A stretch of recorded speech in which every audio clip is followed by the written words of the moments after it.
Here we are, 2 days late. This isn't gonna be like a full-blown recap, just because this last week I've been sick with something. I don't know what, but for the last 4 days it's kept my ass in bed. Fucking Ebola, so far as I'm concerned. If I try and talk for more than like 20 minutes, I'm fairly certain I'll just stroke out and die. But because all I've been able to do for the last week is just lie in bed, I finally got to sit down and start watching a lot of the stuff you guys have been recommending. First one I started with was Chainsaw Man. Like a bizarre title. I watched the first season and the movie, and I'm gonna be honest, y'all ain't miss. No, no, no. Y'all did not miss with that recommendation. That might be the best piece of media I've consumed in the last like 5 years. In fact, it was so good after pirating it, I went and I bought the movie and I even pre-ordered a figurine. The shit was that good. The thing is, before I knew what the show was, obviously I'd seen, Makima, I guess her name is. You know, she's kind of everywhere, but, why? Every time she was on my screen, I felt disgust, irritated. She's cold, cunning, manipulative. Everything about her feels so inauthentic. She has way too much control over every situation she's in. My favorite scene was when she and Kishibe were just talking in some room, and he was like, she was like, I'm gonna make the future bright and perfect, and he just said, you're full of shit.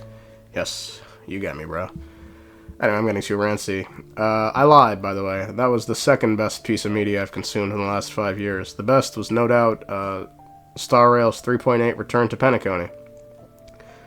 No, I didn't think this was terrible.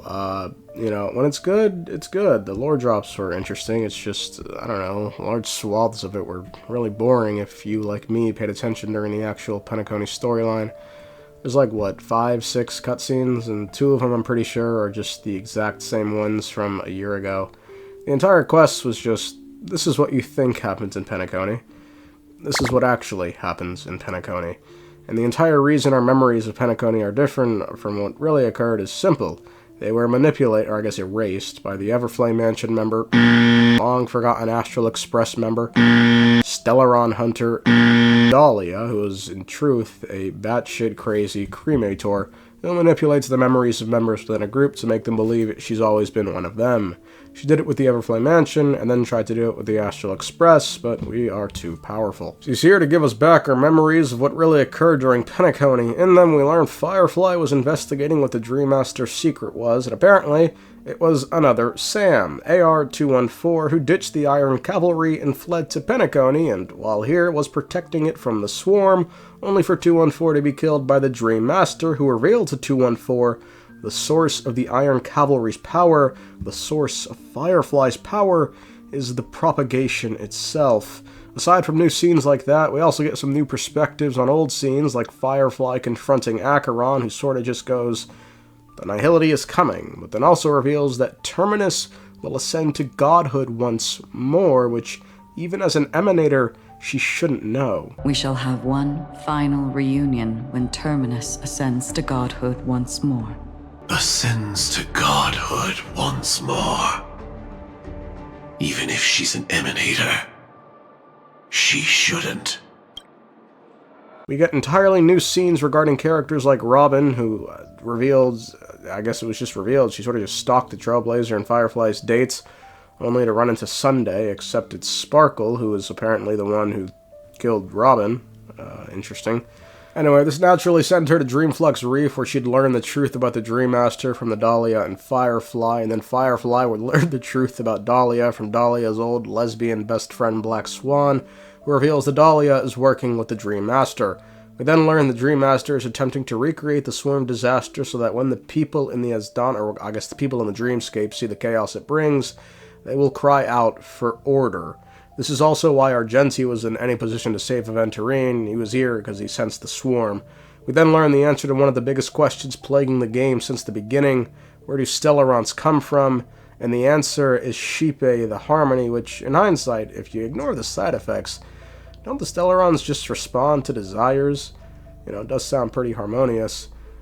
Anyway, using this, when Firefly unknowingly made a desire to live in front of a Stellaron, she triggered the Swarm disaster in the Dreamscape, as again, her being stems from that of the propagation. This caused the people to cry out for order, which allowed Sunday to ascend to near Eonhood and almost become Enna. We then defeat him, And I mean, although the details are a bit different, the end result was still the exact same, which is we defeat Sunday, yada yada yada, the end.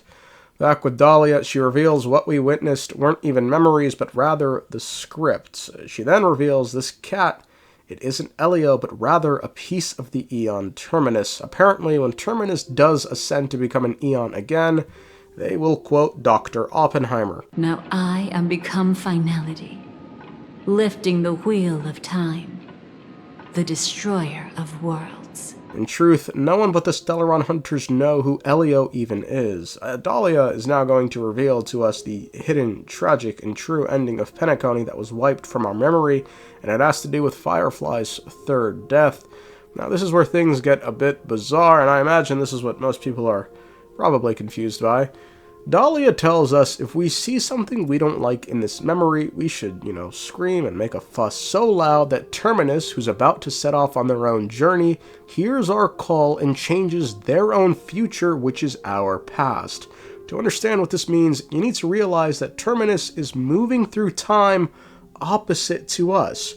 We are going from the beginning to the end of time, while Terminus is going from the end of time to the beginning. Our future is their past, and their past is our future. It's why they're able to make predictions about our future, because again, it's their past, and it's why they are able to change our past, because again, it's their future. So remember, if we see something we don't like in this forgotten memory, cry to the point Terminus hears us, and they might just change our past for us to be much more agreeable to us, or maybe even lend us some power.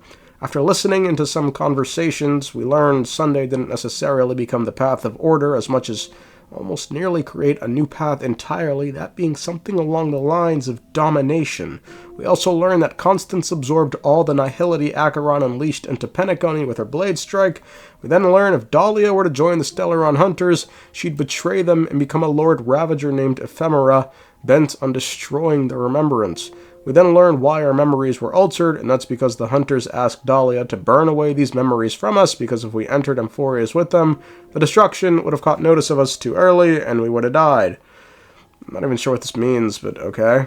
Regardless, because Dahlia has given us back these memories, it's caused a new beginning where 4 apocalypses will converge on the destruction, which will cause the rest of the universe to team up. We go to watch the long-awaited fireworks with Firefly to cap off this beautiful dream, and it's revealed the reason we met in the dreamscape is that once in the past, when the Trailblazer was a hunter, we told Firefly if Firefly were to ever dream, we'd give her a beautiful dream. She then reveals to us her third death is rapidly approaching in the form of entropy loss syndrome. We talk a bit about what it would have been like to meet under different circumstances, but just before the fireworks happen, Firefly succumbs and misses them completely, but then we use the power of finality to change the past and make Firefly see the fireworks. That's right, we, the Trailblazer, wielded finality. Presumably, again, this was because Terminus hurt us. It's still kind of nutty, but, I mean, that does it for the main story. Another small piece of, lore that I guess wasn't really expanded on, but was mentioned, was the Trailblazer's past as a Stellaron hunter. A lot of it couldn't be revealed, because apparently we'll die if we know too much, but it is worth pointing out, apparently, because this is from Firefly's own words. When she and Kafka found me, I had just finished my duties as a Gamoth Knight. Now what's odd is, when Elio recruited Kafka, the Trailblazer was nowhere to be mentioned, which really makes you wonder if the one Elio sent to find Kafka was the Trailblazer.